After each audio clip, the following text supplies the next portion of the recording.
What do you hear? What do you say?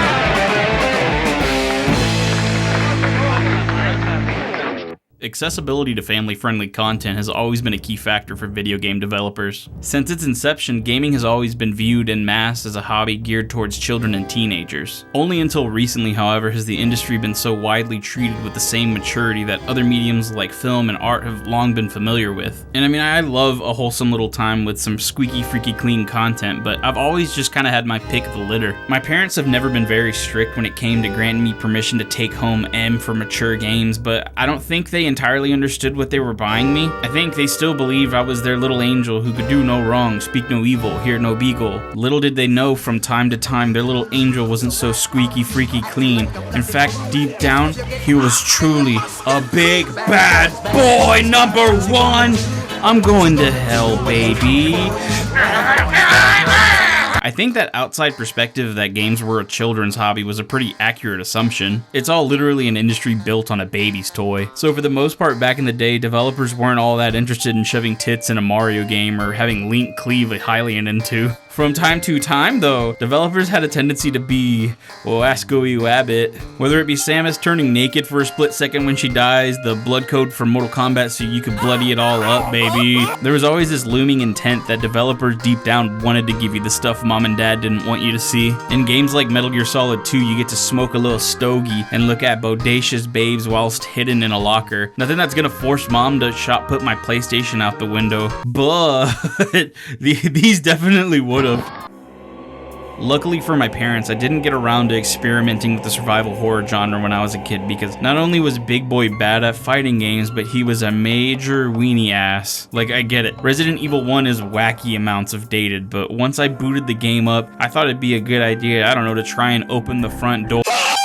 But ooh boy, if some violent graphic shit didn't sneak its way into my room. Max Payne for starters, you're just in a shootout with the whole goddamn world. Drug-crazed lunatics murdering your family and a dead fucking infant. This game literally just started. You're constantly using painkillers to heal. Painkillers. They got this man on oxys 24/7. Max, how are you even walking? Mortal Kombat was Mortal Kombat and oof, you could blow up some folk. Bad boy, bad boy. I know you know what I know, that I'm building up to something here. Pow, pow, pow, pow, pow. GTA, the mother of all mothers' nightmares. My little angel better not be killing cops and taxi drivers and ambulance drivers up there. I was killing the whole damn city, mom. Are you kidding me?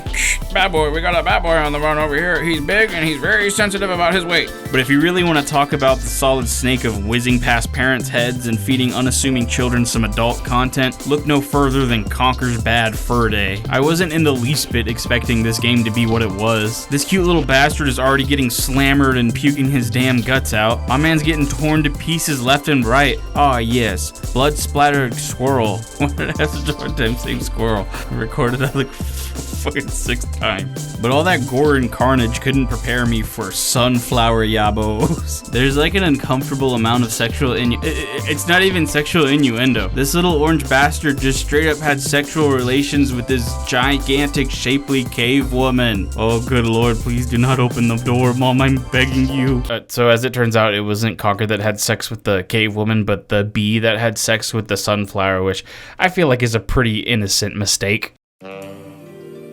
Sexual content in games might have been the biggest offender of breaking the kid-parent trust, and I'm telling you, I would much rather my parents walk in on me murdering swarms of civilians than catch me trying to have sex with my virtual girlfriend in The Sims busting out. Please do not bustin' out into my room. Hold on, this isn't cops. I'm a bad boy, get this blur out of here. That's better. Why were so many developers trying to give kids romantic partners? You know how stupid charged up an 11-year-old boy is? Fuck, I feel like I should never have to say that. Forget about girlfriends. GTA gives you the option to pay an escort off the street to have intercourse in my station wagon. You better not be having sex up there. Oh, I'm not, mom. CJ is. Me being the youngest of all the boy cousins, I would say they're pretty much to blame for exposing me to a lot of this. Seeing my cousins Mike and Matt play through the getaway because I wasn't playing that piece of shit, and they make it to the crack den where there on the wall is a poster of an actual naked woman, but of, if not the biggest culprit, was the boy Lawrence. Bringing over BMX XXX to my house so we could unlock all the strip club cutscenes, because in what other world is that an option for 11 and 12-year-olds? We experienced our fair share of Newgrounds dating sims too. Oh, here's a fun one. One time Lawrence and I were at the very end of a dating sim on his family's computer, like the end, and who walks in at the perfect moment but his mother? And oh boy, the horror she had on her face only to be heightened exponentially when she feasted her eyes on the browser history to find a plethora of bad boy sites that were the result of me clicking a hentai pop-up that turned into,